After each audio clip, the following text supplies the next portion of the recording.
Assalamualaikum warahmatullahi wabarakatuh. Innal hamdalillah nahmaduhu wa nasta'inuhu wa nastaghfiruh wa na'udzu billahi min syururi anfusina wa min sayyiati a'malina. May yahdihillahu fala mudilla lahu wa may yudlil fala hadiya lahu. Asyhadu an la ilaha illallah wahdahu la syarika lah.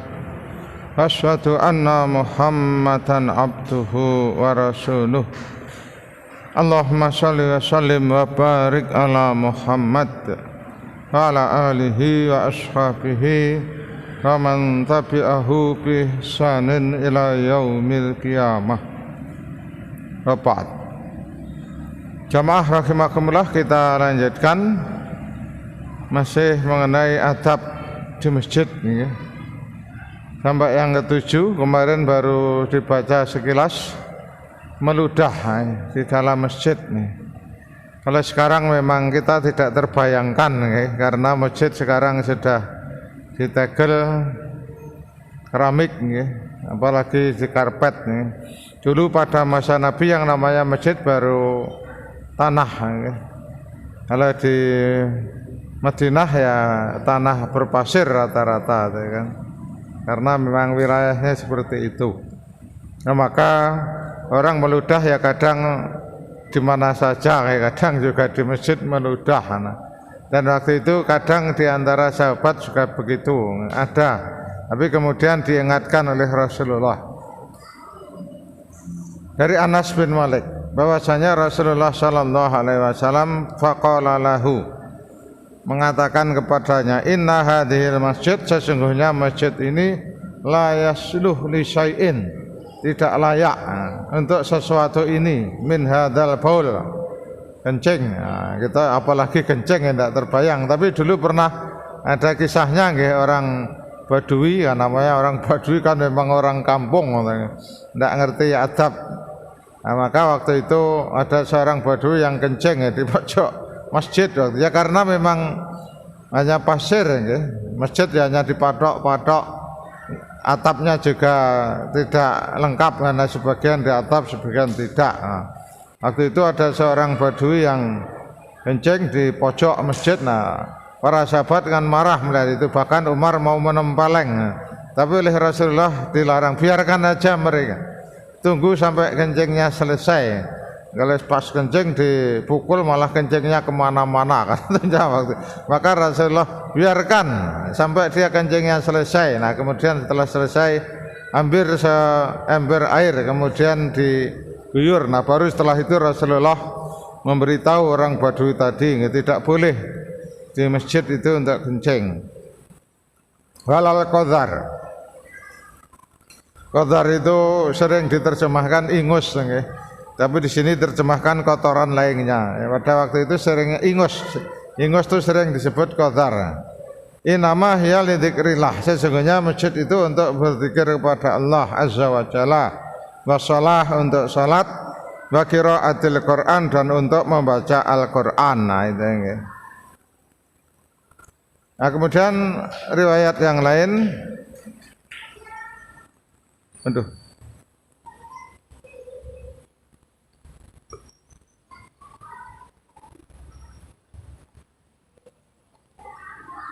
dari Anas Masyan, riwayat Imam Bukhari Muslim. Aku mendengar Rasulullah sallallahu alaihi wasallam bersabda, at-taflu fil masjid khati'atun, meludah di masjid adalah suatu kesalahan atau dosa. Wa kafaratuhu, dan hukumannya, kafaratnya adalah dafnuha, menimbun. Kalau sudah terlanjur ya ditimbun biar orang lain tidak kena, tertutupi ya begitu. Ditimbun ya karena tanah, kalau tegel ya dipel ya, dilap. Nah, itu. Sekarang tidak mungkin kayaknya gitu. Orang sudah tahu lah di masjid tidak boleh seperti itu. Masih dari Anas, riwayat Bukhari Muslim juga sama gitu. Cuma bahasanya aja sedikit beda. Tuwarithuhu, menutup. Yang di atas dafnuhu, mengubur. Di sini tuwariyahu sama maksudnya, menutup. Kalau meludah di masjid dulu ditutup dengan tanah yang lain. Kalau sekarang ya dipel, dilap gitu begitu. Ya dia harus, maka ketika memahami hadis itu tidak bisa kadang hanya dari sisi terjemah, harus tahu tempatnya di mana, masanya kapan. Maka di dalam kaidah usul disebutkan al hukmu taghayyurul hukmi bi taghayyuril makan wa zaman. Hukum itu berubah sesuai perubahan tempat dan waktu. Waktu dulu orang meludah di masjid biasa karena memang baru tanah. Cuma kalau meludah di masjid segera ditutup. Tapi kalau sekarang ya tidak mungkin tadi.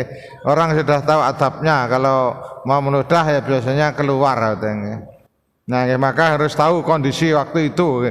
Maka kalau kita tidak mengetahui kondisi, masa meludah di masjid dan begitu kan? Masa beringus sisi mengeluarkan ingus di masjid. Nah, dulu memang kondisinya masjid masih seperti itu, masih sederhana. Membaca syair. Nah, ini sebagian kalangan kita masih ada, dan itu bahkan menjadi tradisi. Puji-pujian itu aslinya kan syair. Dari Abdullah bin Amr bin As, bahwasanya Rasulullah Shallallahu Alaihi Wasallam bersabda, melaranglah Rasulullah Shallallahu Alaihi Wasallam anis syira' wal bai' fil masjid, jual beli di masjid. Wa antus sata fihi dolatun, mengumumkan barang yang hilang. Kemarin sudah mengumumkan barang yang hilang, tidak boleh. Wa ayun sata fihi syi'run, dan membacakan syair, mendendangkan syair. Kan biasanya dibaca dengan lagu-lagunya. Syair itu ada bahar istilahnya kalau dalam bahasa Arab. Kalau orang Jawa ada langgam. Tapi saya tidak tahu kalau bahasa Jawa di syair karena pernah belajar sedikit, tapi saya tidak menguasai. Di sana ada basit, ada tawil yang terkenal. Kalau di kitab biasanya ilahi lastulil firdausi ahla. Nah, itu biasanya di Jawa juga sering dibaca sebelum sholat, menunggu imam datang. Itu syairnya Imam Syafi'i aslinya. Ada yang mengatakan Abu Nawas, tapi ada yang mengatakan Imam Syafi'i. Kalau saya lihat itu lebih cenderung ke Imam Syafi'i. Imam Syafi'i yang itu biasa dibaca puji-pujian sebelum salat. Padahal itu dilarang, Rasulullah melarang. Ayun sata fihi syi'run, didendangkan syair. Wa naha an tahalluq qabla shalah yaumal jum'ah, dan Rasulullah melarang untuk berkumpul-kumpul mengadakan pertemuan sebelum salat Jumat. Itu halaqah. Nah, kalau mungkin panjenengan sering mendengar istilah halaqah, yang itu biasanya saudara kita di PKS sering istilah halaqah, berkumpul yang melingkar. Tahalluq itu membuat lingkaran untuk diskusi, untuk rapat, untuk taklim juga kadang membuat halaqah, lingkaran. Ngaji juga kadang membuat halaqah. Itu biasanya saudara-saudara kita mengistilahkan halaqah, tahalluq. Jadi membuat lingkaran untuk apa saja?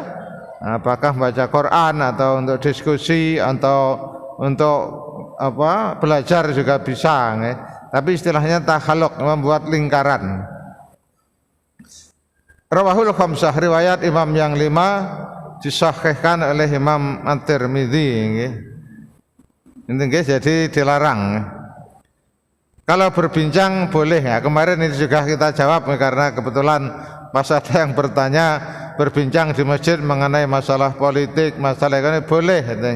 Karena memang Nabi waktu itu juga kadang membicarakan itu di masjid. Para sahabat, bahkan ketika sahabat Umar itu ketika mengatur strategi perang, itu juga di masjid, kan. Begitu. Masjid memang waktu itu menjadi pusat kegiatan umat Islam, bukan hanya untuk ibadah, tapi juga untuk kegiatan yang lain, untuk kepentingan umat, kan. Begitu. Kemarin sudah kita baca yang ini. Dilarang berzikir dengan suara yang keras. Nah, ini sekarang di beberapa masjid masih seperti itu, maka kadang kita tidak nyaman. Rasulullah melarang. Dari Abi Sa'id Al-Khudri, qala iktikaf Rasulullah. Di Rasulullah sedang iktikaf fil masjid. Fasami'ahum, kemudian Rasulullah mendengar mereka para sahabat yajharuna bil qiraah, membaca Al-Qur'an dengan suara nyaring, dengan lantang. Fakasafas satra, kemudian Rasulullah membuka tabirnya. Di Rasulullah waktu itu membuat bilik kecil ya, dari ditutup kain ya. Kemudian Rasulullah kalau itikaf di situ biar tidak terganggu dengan orang. Tapi ketika ada membaca Quran yang keras, Rasulullah juga terganggu. Kemudian Rasulullah membuka waqala ala inna kullakum munajin rabbahu, ketahuilah semua kalian sedang bermunajat kepada Tuhannya. Ini sedang bermunajat, berdoa, ada yang berzikir, ada yang berdoa, baca Quran. Ini di masjid pada itikaf. Nah, semua dari kalian sedang bermunajat kepada Allah. Fala tuhiyanna, maka jangan sekali-kali di antara kalian mengganggu sebagian yang lain. Fala yu'dhiyanna ba'dukum ba'dha, maka di antara kalian jangan saling mengganggu. Membaca Quran keras tadi kan mengganggu, padahal kalau ada Quran dibacakan kita harusnya mendengarkan, tapi kita sendiri kan juga lagi berzikir, tidak mungkin mendengar bacaan orang lain. Wala yarfa'u ba'dukum ala ba'd fil qiraah, dan janganlah di antara kalian saling meninggikan suara. Maka kalau membaca Quran ya cukup didengar sendiri. Janganlah di antara kalian meninggikan suaranya dalam membaca Al-Quran atau juga ketika sholat. Nah, ketika sholat pas baca Quran juga tidak keras-keras ya, kalau ada orang lain, karena orang lain bisa terganggu. Tapi kalau tidak ada orang, nah agak dikeraskan juga tidak masalah ya, selama tidak ada yang terganggu. Begitu. Hadisnya hampir sama ini, riwayat Imam Ahmad.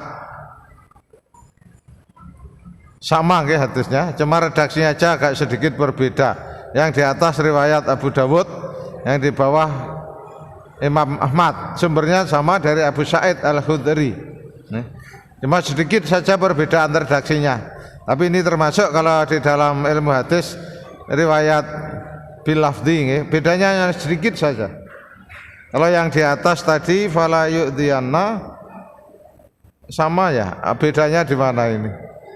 La yarfa. Oh, di sini ada huruf taukidnya. La yarfa'anna, janganlah sekali-kali meninggikan suara di antara kalian.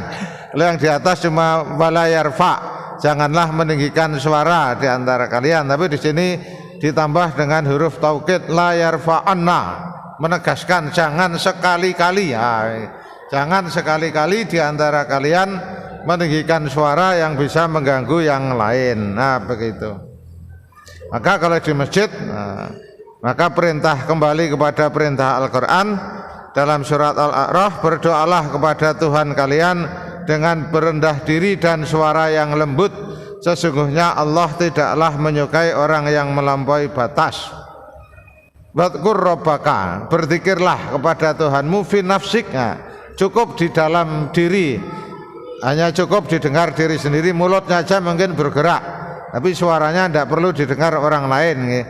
Tadarruan, penuh merendahkan diri, wa khifatan, dan rasa takut. Wa dunal jahri minal qaul, nah ini tidak perlu keras, tidak dengan suara yang keras, tidak boleh. Ini kalau zikir malah pelan, keras itu hanya ketika adzan aja. Tapi kalau untuk zikir itu semuanya pelan. Nabi tidak pernah menyuruh sahabat zikir keras. Saudara kita malah pakai speaker, itu jauh dari tuntunan. Zikir itu memang untuk diri sendiri, maka tidak ada zikir jamaah. Zikir itu memang untuk diri sendiri, pelan-pelan ya kalau sudah zikir, kan. Dunal jahri minal qaul, ini ayat Quran, tidak mengeraskan suara di waktu pagi dan petang, bil ghudwi wal asal, di waktu pagi dan petang. Wala takum minal ghafilin, dan janganlah kamu termasuk orang-orang yang lalai dengan. Kemudian ini pendapat-pendapat ulama, kita lewati aja lah. Ini hanya pendapat aja. Tuh, ada satu hadis kok kelewatan sebentar. Ada satu hadis. Oh ini ada kelewatan. Dari Abu Musa al-Ash'ari radhiyallahu anhu kala kunna kami bersama Nabi sallallahu alaihi wasallam fi safarin. Ketik dalam safar. Fakunna idza alauna kabarna. Kami ketika posisi naik bertakbir. Jika ada sunnahnya dalam hadis yang lain, salah satu doa kalau naik bertakbir, kalau turun bertasbih kan itu. Idza alauna, jika kami berjalan ke tempat yang tinggi, naiklah menanjak, maka kami bertakbir. Faqala Nabi sallallahu alaihi wasallam, tapi waktu itu para sahabat mengeraskan takbirnya. Idza alauna kabarna. Kemudian Nabi bersabda, ayuhan nas arbi'u aswatakum, rendahkanlah suaramu, fa inakum, karena kalian la tad'una, tidaklah berdoa asamma wala ghaiban, terhadap zat yang tuli dan juga ghaib. Terjemahnya apa? Rendahkanlah suara kalian, sesungguhnya kalian tidaklah berdoa kepada zat yang tuli dan jauh. Nah, kan? Walakin tetapi tad'una, kalian berdoa kepada zat sami'am basiro, yang maha mendengar lagi maha melihat. Riwayat Bukhari nomor sekian. Nah itu dilarangan, berzikir dengan keras itu dilarang. Kalau membaca Quran, kalau untuk mengajarkan boleh. Tapi kalau khususnya untuk zikir itu tidak ada satupun riwayat kalau Rasulullah itu mengeraskan zikir. Kadang pernah, cuma bisa didengar oleh sahabat yang tujuannya adalah untuk mengajarkan. Jadi Nabi berzikirnya kadang agak keras, itu untuk mengajarkan sahabat. Kalau sahabat sudah hafal ya Nabi kembali pelan. Nah itu dibahas dalam kitabnya Al-Adhkar yang ditulis oleh Imam An-Nawawi. Imam Nawawi punya kitab namanya Al-Adhkar. Nah di sana disebutkan beberapa hadis yang Nabi kadang meninggikan suara. Nah kemudian dijelaskan oleh para ulama yang nulis, Nabi mengeraskan suara dalam berzikir tujuannya adalah untuk mengajarkan kepada sahabat, oh Nabi membaca zikir ini, Nabi membacakan zikir itu. Nah itu yang biasanya setelah sholat, tapi tidak semuanya Nabi mengeraskan. Nah, bahkan ketika mengeraskan, sahabat yang melarang. Nanti kita sebutkan hadisnya. Dari Abu Musa al-Ash'ari berkata, wahai Abu Abdurrahman, ini kunyahnya Abdullah bin Mas'ud. Abdullah bin Mas'ud itu juga disebut dengan Abu Abdurrahman karena punya anak namanya Abdurrahman. Baru saja di masjid aku melihat satu kejadian yang aku mengingkari. Setahuku alhamdulillah, sekalipun itu diniati kebaikan, meskipun itu niatnya baik, aku tidak sepakat dengan itu. Ia bertanya, apa itu gerangan? Jika kamu masih hidup, kamu akan melihatnya. Bahasa sahabat begitu kadang. Abu Musa kemudian melanjutkan, aku melihat di masjid kelompok orang yang duduk melingkar sambil menunggu sholat. Setiap lingkaran ada seorang pemandunya dan tangan-tangan mereka membawa kerikil. Lalu si pemandu berkata, ucapkanlah takbir 100 kali. Mereka pun bertakbir 100 kali. Ucapkanlah tahlil 100 kali. Lalu mereka pun bertahlil 100 kali. Ucapkanlah tasbih 100 kali. Mereka pun mengucapkan tasbih 100 kali. Kemudian Abu Abdurrahman bertanya, lantas apa yang telah engkau katakan kepada mereka? Abu Musa menjawab, aku belum berkata apapun kepada mereka, karena aku menunggu pendapatmu atau perintahmu. Di Abu Musa kan terkenal orangnya lemah lembut. Kalau untuk konfrontasi begitu beliau tidak bisa. Kalau Ibnu Mas'ud dikenal orangnya tegas, sahabatnya tegas. Kemudian Abdurrahman berkata, tidakkah sebaiknya kamu perintahkan saja mereka agar menghitung dosa-dosa mereka, serta kamu jamin bahwa kebaikan mereka tidak akan hilang. Kemudian Abu Abdurrahman beranjak dan kami pun beranjak bersama hingga ia sampai di lokasi jamaah zikir yang diceritakannya. Kemudian ia berdiri di hadapan mereka dan berkata, apa yang sedang kalian lakukan? Mereka menjawab, wahai Abu Abdurrahman, ini adalah batu-batu kerikil untuk menghitung takbir, tahlil dan tasbih. Ia berkata, hendaklah kalian menghitung dosa-dosa kalian saja. Aku menjamin amal kebaikan kalian tidak akan hilang. Celakalah kalian wahai umat Muhammad. Celakalah kalian wahai umat Muhammad. Alangkah cepatnya masa kehancuran kalian. Padahal mereka para sahabat Nabi masih banyak. Baju mereka belum juga basah, periuk mereka juga belum pecah. Demi Zat yang jiwaku berada di genggaman tangannya, sesungguhnya kalian seakan-akan memiliki agama yang lebih baik dari agama yang telah dibawa oleh Nabi Muhammad, atau kalian sengaja hendak membuat pintu kesesatan. Mereka menjawab, demi Allah wahai Abu Abdurrahman, kami tidaklah menginginkan kecuali kebaikan. Abu Abdurrahman menjawab, berapa banyak orang yang menginginkan kebaikan tetapi ia tidak dapat mencapainya. Sesungguhnya Rasulullah Sallallahu Alaihi Wasallam menceritakan kepada kami bahwa nanti akan ada satu kaum yang mereka membaca Al-Quran namun tidak sampai melampaui tenggorokan mereka. Demi Allah aku tidak tahu, siapa tahu mayoritas mereka adalah kalian. Nah, ya Abu Abdurrahman memang tegas kalau dalam masalah penyimpangan, banyak ceritanya.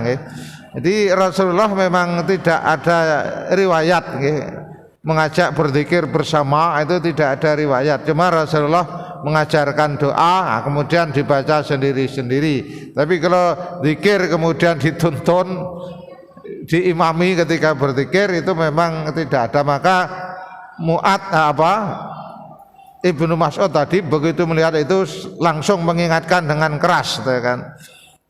Bahkan Ibnu Mas'ud mengatakan, kamu seperti mempunyai agama yang lebih baik dari agama yang dibawa Rasulullah. Nah, itulah yang kadang ketika tidak ditegaskan akhirnya menjadi kebiasaan, seolah-olah itu ajaran Nabi, padahal Nabi tidak pernah mengajarkan seperti itu. Dulu ya kita ketika di kampung memang seperti itu ya, karena memang yang diajarkan begitu ya kita hanya ikut-ikut saja.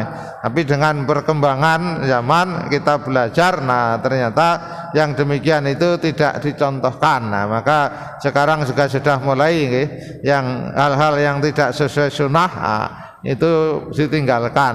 Tapi ada yang terima, ada yang tidak. Tapi kalau mereka mau membaca, mau belajar, terima. Tapi yang tidak mau belajar ya dulunya begitu ya begitu, sulit. Nah, maka belajar menambah ilmu, nah itu memang sesuatu yang sangat utama. Karena kalau tidak ya tadi, nah kalau bapaknya dulu begitu ya begitu, sulit untuk diingatkan. Nah, ini yang kemudian sering dijadikan dalil di sini.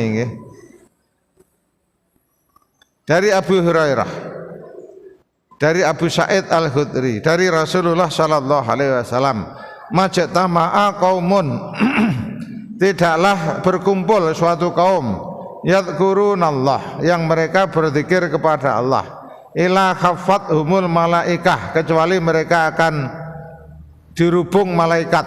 Dirubung itu apa? Dikelilingi malaikat, terjemahnya ya, dirubung kalau bahasa Jawanya. Mereka akan dikelilingi oleh malaikat. Wa wasat umur rahmah, dan mereka akan diliputi oleh rahmat. Wa nazalat alaihimus sakinah, mereka akan diliputi dengan ketenangan. Wa dzakarahumullah, dan Allah akan menyebut mereka fiman indahu, pada orang-orang yang ada di sekelilingnya. Maksudnya Allah akan menceritakan kepada para malaikat yang mengelilinginya. Nah, zikirnya di sini tidak harus berjamaah, masing-masing berzikir seperti kita kumpul di masjid. Ya, zikirnya sendiri-sendiri, karena yang dibacakan tidak harus sama. Orang maunya zikir ini, orang maunya zikir itu. Zikirnya tidak harus bersama. Yang zikirnya bersama itu malah tidak ada. Zikir bersama sekali lagi tidak pernah dituntunkan. Jadi meskipun mereka berkumpul, nah zikirnya tidak harus sama, karena setelah zikir sambil berdoa, doa yang diminta masing-masing orang kan juga berbeda. Maka sama ketika berdoa, kecuali memang diminta untuk mendoakan seseorang. Nah, kalau itu memang biasanya seorang memimpin doa, yang itu biasanya kalau dipimpin oleh imam biasanya doanya fokus untuk salah satu hal, doanya sudah diminta oleh seseorang yang minta didoakan apa. Nah, kalau itu ya boleh, dan memang juga ada tuntunannya, kan. Nah begitu nggih. Ini kemudian yang sering dijadikan dalil zikir berjamaah. Padahal zikir berjamaah tadi para sahabat menentang, karena Rasulullah memang tidak pernah mengajarkan yang namanya zikir berjamaah. Ini panjang prinsipnya tadi nih, zikir suaranya juga tidak keras-keras, karena zikir itu memang, zikir itu kan sebetulnya hubungan pribadi dengan seseorang dengan Allah secara langsung, maka tidak perlu keras, hanya cukup didengar dirinya sendiri, tidak perlu dengan keras, karena memang itu adalah hubungan seorang manusia langsung kepada Allah, yang Allah itu maha mendengar. Maka yang namanya zikir memang tidak perlu dikeraskan. Nah begitu nggih. Ya inilah yang namanya di masyarakat kadang yang namanya pengajaran dulunya begitu, ya dulu saya juga begitu, tapi karena kemudian belajar, ternyata ketika belajar membaca hadis, membaca kitab-kitab, ternyata yang diajarkan Rasulullah tidaklah demikian. Rasulullah yang namanya berzikir tadi memang binafsik, di dalam diri masing-masing orang yang mau dibaca kadang berbeda-beda, maka tidak harus seragam. Begitu. 21 kurang 3 menit, tidak terasa waktunya, waktunya sedikit. Jamaah rahimakumullah, demikian. Besok mungkin pertemuan terakhir, besok pertemuan terakhir, karena hari Sabtu siang saya juga harus meninggalkan tanah Grogol, karena pesawatnya pagi hari Ahad. Kemarin diminta oleh Mas Waris berangkatnya Sabtu sore Ustaz, biar enggak repot di sana, nanti ya manut saya ketenggi. Jadi besok insya Allah pertemuan terakhir. Monggo kalau ada pertanyaan sekali lagi silahkan disampaikan. Demikian, semoga bermanfaat. Assalamualaikum warahmatullahi wabarakatuh.